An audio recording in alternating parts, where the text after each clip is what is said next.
সরকারি অর্থ আত্মসাৎ ও নিম্নমানের কাজের অভিযোগ। ত্রিপুরা শান্তির বাজারের ঠিকাদার পঙ্কজ মল্লিকের কীর্তিতে ভেঙে পড়ল 6 মাসের বাউন্ডারি ওয়াল। ত্রিপুরা দক্ষিণ জেলার শান্তির বাজারের বিতর্কিত ও প্রভাবশালী ঠিকাদার পঙ্কজ মল্লিকের বিরুদ্ধে আবারও উঠল কোটি কোটি টাকার সরকারি অর্থ আত্মসাৎ এবং চরম নিম্নমানের নির্মাণ কাজের গুরুতর অভিযোগ। প্রধানমন্ত্রী জল জীবন মিশন প্রকল্পের অধীনে সাবরুম নগর পঞ্চায়েতের 3 নম্বর ওয়ার্ডের মানিকগড় টিলা এলাকায় নির্মিত একটি ওভারহেড ট্যাঙ্কের বাউন্ডারি ওয়াল মাত্র 6 মাসের মাথায় ভেঙে পড়েছে। এই ঘটনাকে কেন্দ্র করে গোটা এলাকায় তীব্র চাঞ্চল্য ও ক্ষোভের সৃষ্টি হয়েছে। ত্রিপুরা থেকে বিক্রম কর্মকারের রিপোর্ট, বিগ নিউজ বাংলা। আমার নাম কানু সূত্রধর। এই মানিকগড় 3 নম্বর ওয়ার্ডের একটা ছিল জলের ট্যাঙ্কির এনে বাউন্ডারি একটা ওয়ালের কথা আছে। তো বাউন্ডারি ওয়ালটা আমরা একেবারে আগে দেখাই দিয়ে গেছিলাম কীভাবে হইতে হইব কাজটা ঠিক মতো হওয়ার জন্য। কয়দিন তারা কাজ করতেছে, কাজের একটু কাজ ঠিক মতো হইতেছে না। 4 সালে আজকে দেখতে মাইয়া দেখি যে যারা রাবডালা দিছে, রাবডালা যতটুকু ধরা তার থেকে কম 1 ইঞ্চি 1.5 ইঞ্চি করে রাবডালা দিয়ে দিছে। যেসব ইতির গাঁথনি করছে, গাঁথনিগুলো মশলা নাই, আর মশলাগুলি মনে হইতেছে 10 একের। কালকে গাঁথনি করে গেছে, আজকে ধরার আগে যে গাঁথনিগুলো সব উঠতে যাইতেছে। কাজের মান একদম ঠিক নাই। এই ব্যাপারে আমরা একটু প্রতিবাদ আসছি, আটকাইছি চাই ম্যানেজার আইনি ম্যানেজারের কথা কম এই ব্যাপারে আর কি। এই বিষয়ে দপ্তরের কারোর সাথে যোগাযোগ করছিলেন? দপ্তরের কথা বলছিলাম ইঞ্জিনিয়ারের সাথে। ইঞ্জিনিয়ার নাম জানেন কি? হ্যাঁ, জুডন বাবু। তাইনের কাছে ফোন করছিলাম, তাইনে কইছে আজকে বন্ধের দিন আসতে, তাইনে কোনো কথা কইতো না।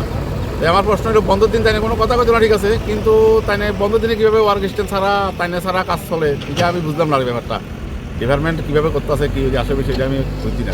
তো এখন আপনাদের দাবি কি থাকবো? এখন আমার দাবি যে কাজটা যখন সুন্দরভাবে হয়, ভালোভাবে হয়, এটুকুই আমরা দাবি আর কি। Bureau report, any headlines. আপনার নাম? আমার নাম মানিক দাস। আপনি কি করেন? আমি নগর পঞ্চায়েতের ড্রাইভার। এটা কোন জায়গা? এটা মানিকের 3 নম্বর ওয়ার্ড। সাবরুম নগর পঞ্চায়েতে? হ্যাঁ, সাবরুম নগর পঞ্চায়েত। আপনার পেছন এটা কি? আমার পেছনে এটা ওভারহেড জলের ট্যাঙ্কি। কবে নাগাদ করা হয়েছে? ওই তো আজকাল 6 মাস হয়েছে, কমপ্লিট হয়েছে বোধহয়। কে এটা? এজেন্সি? ঠিকাদার ছিল পঙ্কজ মল্লিক, শান্তিবাজার বাড়ি? শান্তিবাজার বাড়ি। কি হয়েছে ঘটনা? কালকে রাত্রে একটু বৃষ্টিতে বাউন্ডারি ওয়াল দিয়েছে, পুরো ওয়ালটা আমার বাড়ির সীমানার পাশে পুরো ওয়ালটাই ভেঙে পড়ে গেছে। তাহলে এটা কইছে যে একটু নিচে দিয়ে একটু ভালো করে ফাউন্ডেশন দিতে, না থাকবো। রড টড দিছে নি? না, কোনো রড টড কোনো কিছুই নেই, এমনি জাস্ট ইট গাঁথনি করে উড়াই দিয়ে দিছে। আর কালকে রাত্রে একটু বৃষ্টিতে পুরো ওয়ালটা ধসে পড়ে গেছে। এখন আমার ঘর ভাঙ্গা পড়ানোর অবস্থা হয়েছে।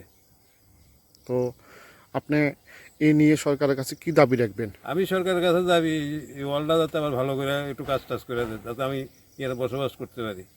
আমি চিরস্থায়ী নাগরিক এখানের।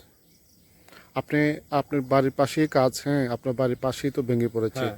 এই যে কাজের যে গুণগত মানটা কি বুঝেন? মানে কাজ তো খুব খারাপ, 2 নম্বরই কাজের মতন কাজ হয়েছে। তারা নিচে কোনো ফাউন্ডেশনে জাস্ট ইট গাচ্ছে, ইট গেটে সোজা উঠাই দিয়ে দিছে, আর কোনো কিছুই করছে না। এ নিয়ে আপনি জানাইছেন কাউকে? আমি যে ইঞ্জিনিয়ার ছিল তাদের নাম তো আমি জানি না, DWS এর, তাই বর্তমানে ট্রান্সফার হয়ে গেছে। ওই তাদের কইছিলাম সাইডটা দেখতো, গাড়ি সাইড দেখানো লাগতো না। আপনি তো আর ইঞ্জিনিয়ার না, আমি ইঞ্জিনিয়ার। এতটুকুই? এইটুকুই। আর আপনার সরকারের কাছে দাবি থাকবো আমার এই বাউন্ডারি ওয়ালটা যাতে আবার ভালো করে দেয় আর কি। মানে খুবই নির্মমানে করা হয়েছে বিধায় আজকে এই অবস্থা। নির্মাণে কাজ করাতেই আমার এটা ভেঙে পড়ে গেছে পুরোটা। কোনো রড টড নেই? না, কোনো কিছুই নেই, রড টড কোনো কিছু নেই। আপনারা গেলে দেখতে পারবেন পুরোটা।